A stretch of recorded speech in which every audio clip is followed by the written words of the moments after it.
اور امت مسلمہ کی بیداری کی بات کرتے ہیں. یعنی اب شاعری امت مسلمہ کے لیے وقف ہو جاتی ہے. اب قوم کو سوئی قوم کو جگانے کی شاعری ہے, آپ کہہ لیں موٹیویشن کی شاعری شروع کر دیتے ہیں.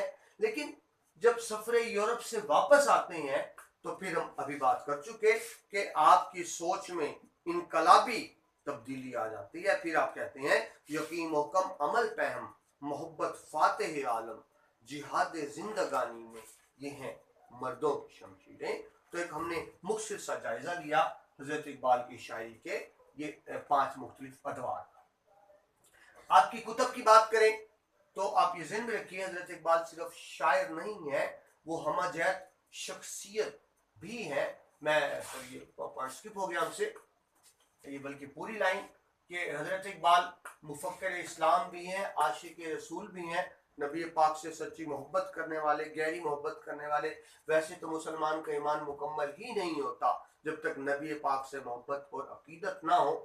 ایک دوسرا پہلو بھی دیکھیں حضرت اقبال کا, وہ ہمہ جہت شخصیت ہے. وہ صرف شاعر نہیں ہے, وہ شاعر بھی ہیں, وہ سیاستدان بھی ہیں, مسلم لیگ کے صدر ہیں. آپ جانتے ہیں 1930 میں مسلم لیگ کے صدر کی حیثیت سے الہ آباد میں انہوں نے خطبہ دیا تھا, جس میں انہوں نے مسلم لیگ کے پلیٹ فارم سے پہلی مرتبہ آزاد وطن کی خواہش کا اظہار کیا تھا. اس سے پہلے وہ 1926 میں پنجاب اسمبلی کے باقاعدہ ممبر بھی منتخب ہوئے ہیں.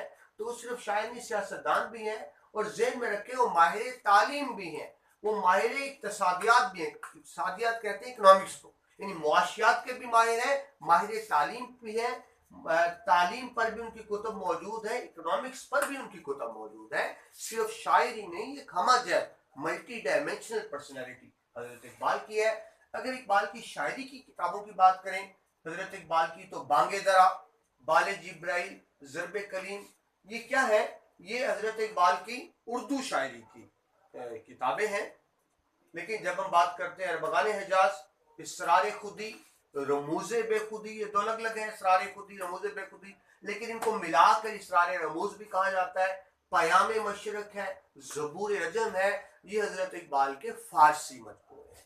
پہلی 3 اردو کے مجموعے ہیں, یہ فارسی کے مجموعے ہیں. آگے میں نے الگ سے لکھ دیا یہ شعری مجموعے نہیں ہے, یہ نثر کی کتابیں ہیں. علم اقتصادیات پر ان کی بڑی مشہور کتاب ہے. پھر حضرت اقبال کے کچھ نثری مقالے بھی ہیں, جن میں ایک بڑا مشہور, جس پہ آپ کو پی ایچ ڈی کی ڈگری ملی, ایران میں مبادئ الطبیات کا ارتقاء. اور ایک اور بڑے مشہور آپ کے مقالے نظر آتے ہیں ہمیں, ملت بیضا پر عمرانی نظر. یہ آپ کے نثری مقالہ جات ہیں, جو آپ جن کو آپ تھیسس کہتے ہیں. تو اس سے پتہ چلتا ہے حضرت اقبال ہمہ جہت شخصیت ہیں, اردو کے شاعر ہیں, فارسی کے شاعر ہیں. بلکہ آپ کو مزے کی بات بتاؤں, حضرت اقبال کا فارسی کلام زیادہ ہے اردو کی نسبت. حتیٰ کہ جب آپ انتقال فرماتے کے وقت بھی آخری شعر جو آپ نے کہے وہ اردو کے نہیں فارسی کے شعر تھے. نسیم از حجاز آیت کے نہ آیت, سرور رفتہ باز آیت کے نہ آیت, سرآمد روزگار این فقیر دگر دنائے راز آیت کے نہ آیت. اب مجھے وقت اجازت نہیں دیتا میں اس کی تشریح کو مجھ سے بتا دوں. حضرت اقبال فرماتے ہیں کہ زمانے میں مجھ جیسا موجود تھا ولی, جو لوگوں کو اسلام کی راستہ دکھاتا تھا. میرے بعد ایسا کوئی ولی آئے یا نہ آئے جو لوگوں کو اسلام کا یعنی مدینہ کی ہوا دکھائے. اور وقت نے ثابت کیا کہ حضرت اقبال کے بعد یقیناً حضرت اقبال کے پائے کا کوئی شاعر نہیں آیا. بات لمبی ہو گئی, سمیٹتے ہیں, اختتامیہ کی طرف آئیں. تو پہلے عرض کیا حضرت اقبال ایک عہد ہے, ایک مضمون ہے, ایک پورا عہد ہے, پوری صدی حضرت اقبال سے منسوب ہے. حضرت اقبال کو ایک مضمون کا درجہ حاصل ہے. آپ آفاقی شاعر ہیں, عالمگیر شاعری ہے, جغرافی حدود سے بالاتر ہے. عالم اسلام کے لیے آپ شاعری کرتے ہیں, جو آپ کا سب سے بڑا کارنامہ ہے کہ آپ نے شاعری کو اعلیٰ مقاصد کے حصول کا ذریعہ بنایا, تبلیغ دین کا ذریعہ بنایا. اسی لیے مجھے حضرت اقبال پسند ہیں, میرے پسندیدہ شاعر ہیں. لیکن ضرورت اس امر کی ہے کہ صرف پسند تک نہ رہا جائے, بلکہ فکر اقبال کو سمجھا جائے اور اس پہ عمل کیا جائے. فکر اقبال پر عمل کر کے ہی ہم انفرادی طور پہ بھی کامیاب ہو سکتے ہیں اور مثالی اسلامی معاشرے کو بھی قائم کر سکتے ہیں. کہ حضرت اقبال پورا اسلامی فکر کا ایک فلسفہ بلکہ ایک مربوط نظام